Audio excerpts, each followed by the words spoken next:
दोस्तों, आज के इस वीडियो में हम क्लास 10 का प्रश्नावली 5.3 का तीसरा का पहला क्वेश्चन बनाने वाले हैं। यह सवाल जो है एपी के चैप्टर का है।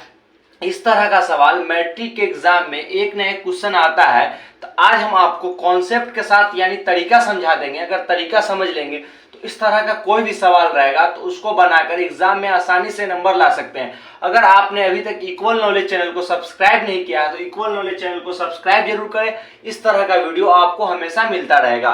तो ये जो क्वेश्चन है क्या दिया हुआ क्या है, पहले हम क्वेश्चन को समझ लेते हैं, उसके बाद हम बनाना शुरू करेंगे। देखिए क्वेश्चन है कि एक एपी में a बराबर 5 है, d बराबर 3 है और an बराबर 50 दिया है। तो n और sn ज्ञात करना है। n और sn ज्ञात कीजिए, ठीक है। तो n और sn निकालना है। तो n और sn किस तरह से निकाल सकते हैं? देखिए सबसे पहले जो दिया हुआ है उसको हम लिख लेते हैं नीचे। दिया क्या है जो हम उसको पहले नीचे नोट कर लेते हैं। a बराबर आपको क्या दिया हुआ है? 5 दिया हुआ है। d बराबर आपको 3 दिया हुआ है और an बराबर 50 दिया हुआ है। तो सबसे पहले हम n निकालने के लिए हम an का फॉर्मूला का इस्तेमाल करते हैं, ठीक है। an का फॉर्मूला क्या होता है? an बराबर फॉर्मूला होता है a plus n minus 1 into D.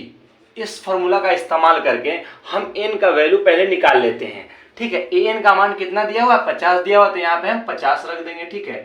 an की जगह हम 50 रख दिए, ठीक। उसके बाद क्या है, a का वैल्यू क्या दिया हुआ? 5 दिया हुआ, 5 रख देंगे, प्लस बीच में है प्लस दे दिए। उसके बाद n माइनस n का वैल्यू तो हमको पता नहीं, n निकालना है तो n छोड़ देंगे। वैसे d का मान क्या है? 3 है तो 3 रख दिए।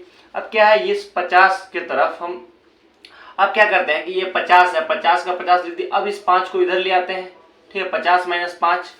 उसके बाद इस 3 को हम ब्रैकेट के अंदर मल्टीप्लाई कर दें। 3 से मल्टीप्लाई करेंगे तो 3n, ये माइनस 3, ठीक है। उसके बाद 50 में से 5 घटेगा तो क्या होगा? 45। इसको करेंगे सॉल्व तो 3n माइनस 3। उसके बाद फिर 3 को इधर ले आते हैं तो 45 प्लस 3 बराबर 3n। उसके बाद 3n बराबर क्या हो जाएगा? 48। अब n का मान यहाँ पे निकाल लेते हैं, 48/3। तो इसको काटेंगे, कितना मरतबे कटेगा? 16 मरतबे। तो आपको n का मान क्या निकल गया? 16। जैसे n का मान निकल गया तो अब आप sn का भी मान निकाल सकते हैं। Sn का मान निकालने के लिए आप क्या करेंगे?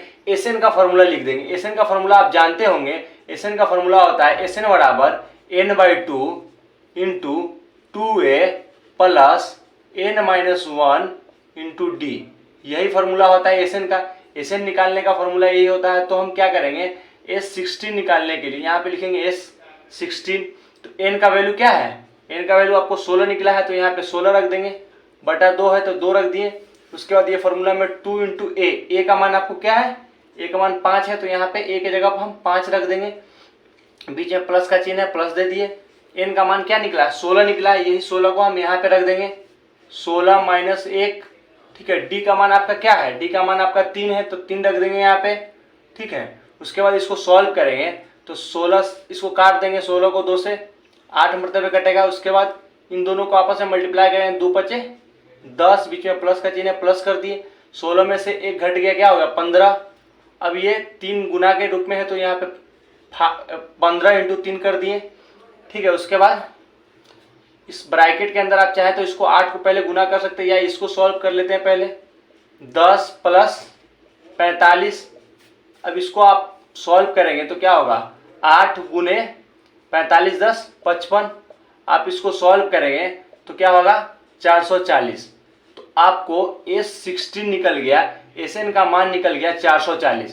तो आपको समझ में आ गया होगा इस तरह के सवाल को हम किस तरह से हल करते हैं। अगर n आपको नहीं दिया हुआ है तो सबसे पहले हम n निकालने के लिए an का फॉर्मूला का इस्तेमाल किए हैं और n जब निकल गया तो Sn निकालने के लिए हम Sn के फॉर्मूला का इस्तेमाल करके हम Sn का वैल्यू निकाल लिए हैं। तो आपको समझ में आ गया होगा इस तरह का सवाल रहेगा तो हम इस तरह के कॉन्सेप्ट में यानी इस तरह के तरीके से हम बनाएंगे तो हमको n और Sn का वैल्यू पता चल जाएगा। तो आपने अभी तक इक्वल नॉलेज चैनल को सब्सक्राइब नहीं किया है, इक्वल नॉलेज चैनल को सब्सक्राइब जरूर करें और इस वीडियो को अपने दोस्तों के साथ शेयर जरूर करें, ताकि अगर ये वीडियो पसंद आया तो ये वीडियो को लाइक करना ना भूलें। Thank you.